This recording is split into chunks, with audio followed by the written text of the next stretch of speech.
brakes soon, so got some time. Figured out we'd get some brakes. Here's the brakes that came with from the factory. Pads and rotors.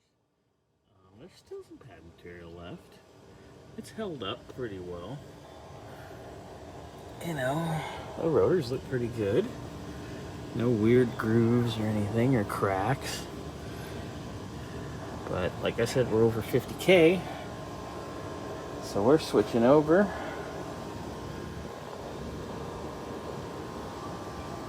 Shout out to our friends Don Geary and Donnie Minut Jr. Guys we race with. They are reps for PowerStop. Good guys, good people, and they got a hell of a good product.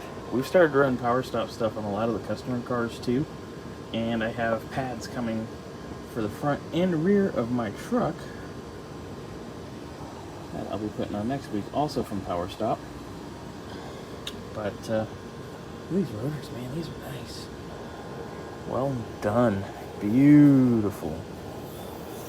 So these will be going on. Get the fronts done, and when we get to the back, I'm going to teach everybody a little magic trick to get the electronic parking brake nonsense in without having a really expensive scanner.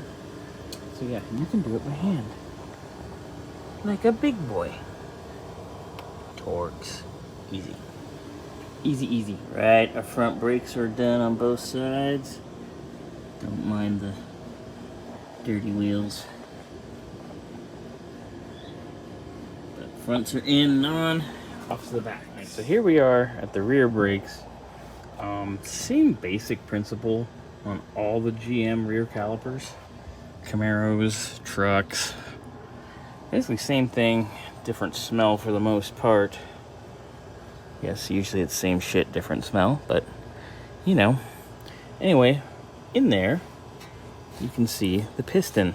It's electronically controlled by all of this chingaderia back here.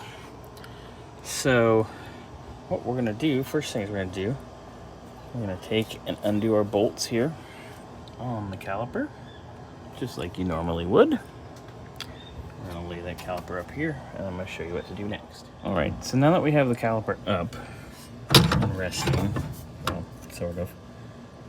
Anyway, we're gonna unhook our electrical here and get this out of our way.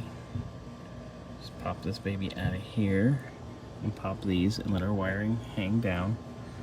And I'm gonna show you what to undo back here to put the piston back. First order of business, pop your little red lock tab back, and then you push this in, and off comes your electrical connector. Very easy. We're gonna just take a screwdriver and pop these out, lay this wiring down there. So the next part of this magic trick for the electronic parking brake and retracting it is you need to take these two Allens out. One, let me see my other one right here. Two. Take those out, pull this off. All right, now you slide your electronic parking brake motor out. Note that it has splines. So basically, now you just gotta have an Allen or a Torx that fit in this little guy, and you can run her back in. I'm just using a 3/16 bit, and it just fits right in. And watch. You can loosen it up. Because if you go the other direction, it starts moving it out. The pistons start to move out. So what you gotta do is you just run it in clockwise all the way, and then you can take your regular clamp here, push the piston back in, and finish your brake install. Reassemble. Put the old C-clamp on it, like any other caliper. Push that baby back in, and now we reassemble.